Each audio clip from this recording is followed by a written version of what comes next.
Hey y'all, welcome to Kamira's Kitchen. Today I'm going to be showing you ways that you can save time in that kitchen before Thanksgiving. Y'all, the last thing I'm trying to do is spend all day in the kitchen on Thanksgiving. In this Make Ahead Thanksgiving series, I'm going to be showing you things that you can do 3, 4, 5, even 6 weeks in advance of Thanksgiving so that you don't have to feel rushed when the holiday comes. Today I'm going to show you a make ahead sweet potato pie filling that your family is going to love. Let's go ahead and get started. I'm going to start off by washing 6 pounds of sweet potatoes. Let me know in the comments how long you usually spend cooking on Thanksgiving Day. I usually spend about 4 to 5 hours, and I'm trying to cut that down to about 2 hours to 2.5 hours max. I have a baking sheet and I'm going to line it with oil just to make cleanup a bit easier. All right, I'm just going to add my potatoes. And let me show you guys a good sweet potato. So when you're picking your sweet potatoes, you want to look for one that has a thinner skin. Okay, a little bit more transparent skin. That way, to me, you know that they're a bit younger, they haven't been sitting very long, they're not dried up. They should also feel like they have a decent weight for their size. Okay, you don't want any parts that look very shriveled. That's going to make it look dry. Also, if you pick up your sweet potato and it feels very, very light, okay, that means a lot of the moisture is gone from it, and that's not going to give you a good sweet potato. So I'm going to pierce them with a fork just to help them release any steam.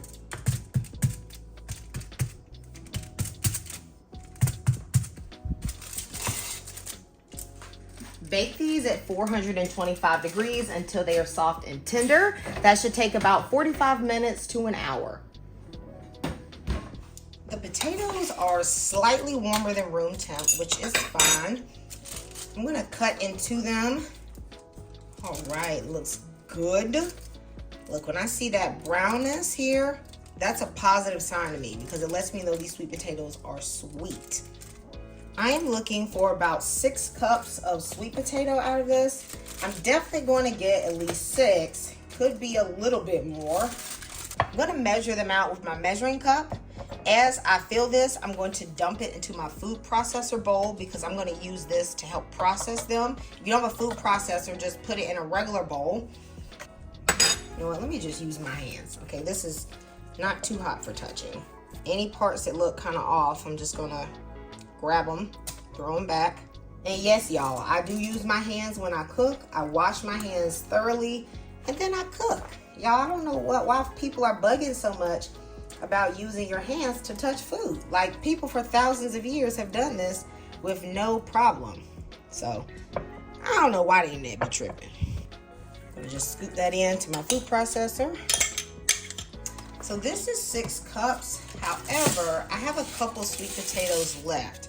I'm going to measure these and just add them to the recipe because I don't want any of these left behind. But I'll have to puree these in batches though. This was the last of those sweet potatoes. This is a little bit over, like maybe 2.5 cups in here. So we're going to end up with about 8.5 cups of sweet potato. I'm going to puree these sweet potatoes until they become smooth. My goal is to break up them streams. Okay, them streams got to be dealt with. Since there's so much in here, I'm just going to mix this up just to help the food processor out a little bit, okay? Got to address them sweet potato strings, y'all. People going to talk about you if you do not blend out these sweet potato strings. If you don't have a food processor, then you can beat your sweet potatoes with beaters and take out the strings that way. Add your sweet potato puree to a large bowl. And in case you were wondering, no, do not use canned sweet potatoes for this recipe. You need to use some fresh sweet potatoes.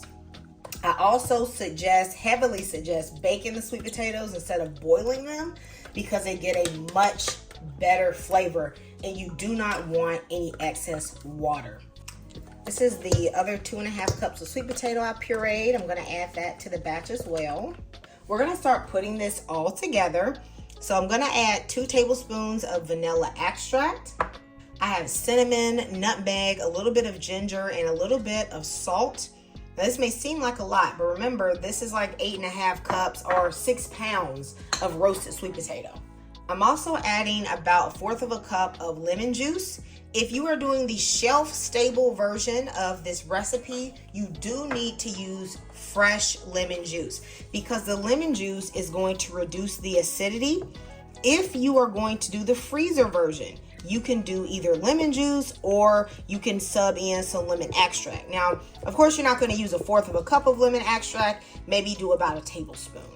All right, now I'm going to put in a dump trunk of sugar. Okay, look, go and put it in there.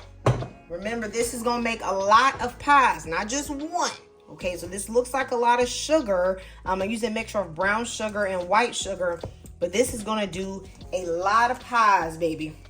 And of course, to be honest with you, when it comes to the sugar and the spices, you just use what you like. So if you don't want this much sugar, you change it, okay?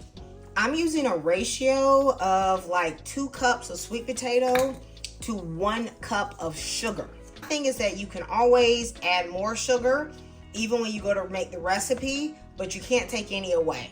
If you don't want to use this filling for just sweet potato pies, remember, you can make like little sweet potato hand pies, like empanada type sweet potatoes. You could use this to make my sweet potato cornbread. You could do quick breads with the sweet potato. This is just some seasoned, pureed sweet potatoes, so do whatever you want to do, okay? For the freezer version, you're going to just get a quart bag and label it sweet potato pie filling and your date. To make sure this doesn't fall down, I'm going to stick this bag inside of a cup.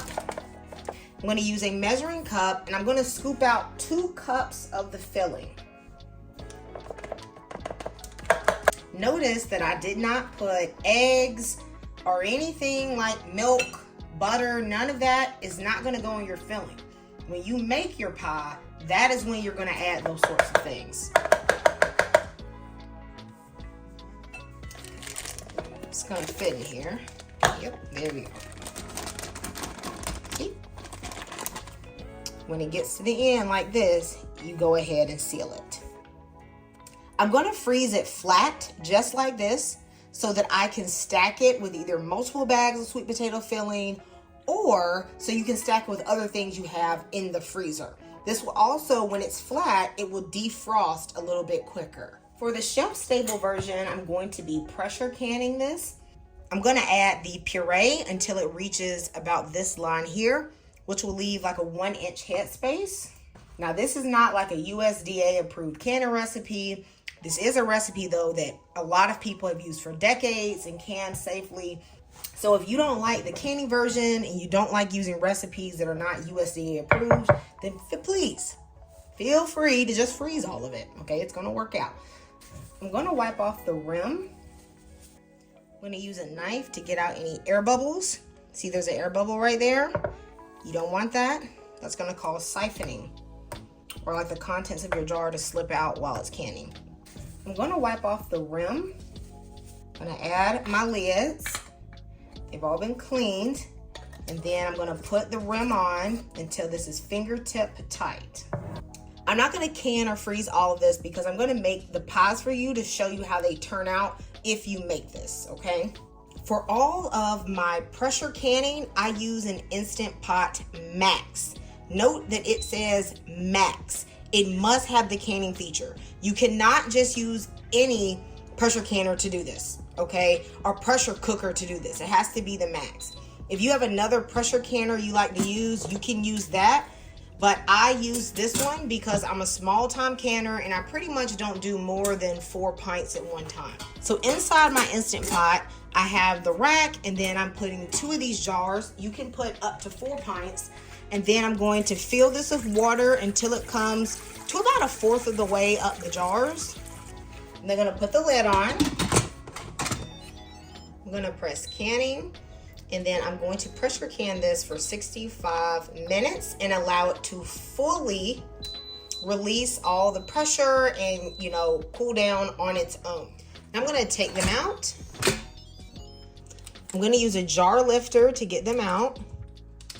They are still very hot, so I'm going to place them on a kitchen towel. Mine siphoned just a little bit. That means a little bit came out on the side here. It's fine. I'm gonna just leave this alone. I'm gonna let these sit for 24 hours, okay? Once I see that it has been sealed, then I'm gonna just wipe that off. I'm now gonna show you all how to use this sweet potato filling to actually make 2 9-inch or 1 deep dish sweet potato pie. We're gonna preheat the oven to 375 degrees. I have thawed 2 regular 9-inch pie crusts. You could also do this with 1 deep dish pie.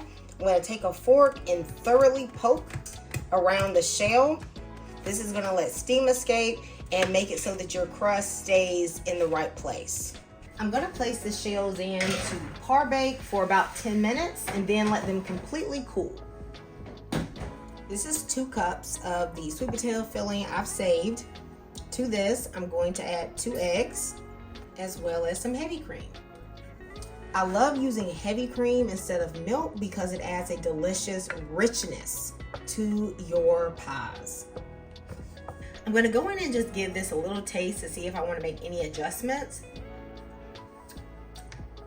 I feel like this tastes great, but I'm just gonna put like a little bit more vanilla. But that's my personal taste, okay? You can adjust the flavor to how you like it, and this is good. It doesn't need anything else. If you don't want to adjust the vanilla or the sugar or anything like that, then you're ready to bake. My pie shells are cool, so I'm going to divide up the mixture evenly between both of them, or at least as evenly as I can get it. I just like to give it a little shake just to make sure the top is nice and smooth. I'm gonna bake this at 350 for about 40 to about 45 minutes. We'll just check on it and see how it looks.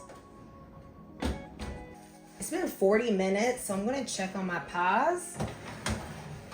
To me, they look fantastic. There's still a little jiggle, okay? That means they should set. Another thing you can do, which I know most people don't do, but you can actually check the temperature of your pie. If it's between 160 and 180, then your pie should set.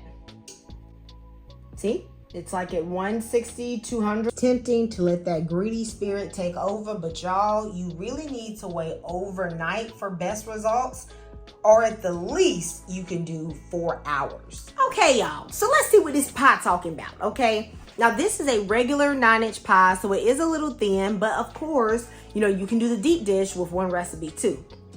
Y'all, I'm gonna confess something to y'all. I done ate almost half this pie. Y'all, this pie is good, okay? But you know what? I'm gonna taste it on camera for y'all. Y'all see that? Y'all, it's creamy, it's sweet, it's delicious. Let me know if you found this video helpful and what else you would like me to make in this Make Ahead Thanksgiving series. I'll see you next time in Kamira's Kitchen. Goodbye and God bless.